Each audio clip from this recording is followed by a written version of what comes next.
The first time he was only a boy. He'd reached for his mother's hand, his small palm outstretched, and a moment later, she'd recoiled with a gasp. Where their skin had touched, a fine layer of gray powder dusted her knuckles. He'd tried to apologize, but the dust was everywhere now, clinging to the air, and his own hands felt strangely gritty. It became a legend, whispered first in the small village where he was born, and then across the land. They called him Arthur the Dustmaker, and his touch was feared and revered in equal measure. A child's toy turned to a puff of wood and paint. A loaf of bread became a scattering of flour and yeast. A flower, its petals vibrant with life, crumbled into a wisp of pollen and memory. He lived as a ghost in his own world, watching from a distance as others embraced, built, and created. He yearned to help, to build a stone wall or tend a garden, but everything he put his hands to returned to its most basic form. He was a force of decreation, a living undoing. His fame or infamy reached the ears of the king, who, in his old age, had become obsessed with a prophecy. It spoke of a saint, a man who would cleanse the world of its sins by turning them to dust.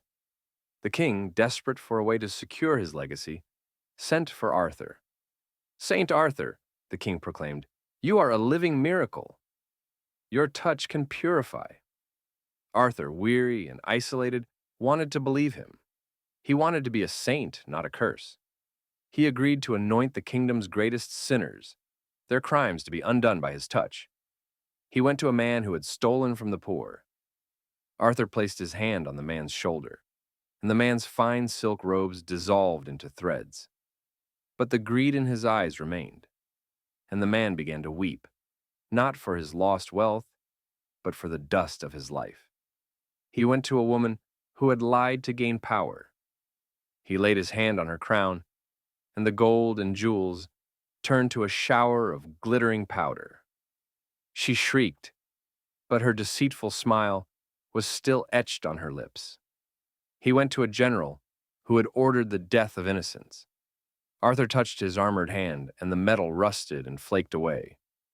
But the bloodlust in the general's gaze didn't fade. Arthur finally understood. His touch did not purify, it only undid. It took away the form, but not the essence.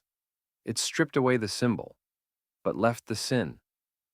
He was not a saint.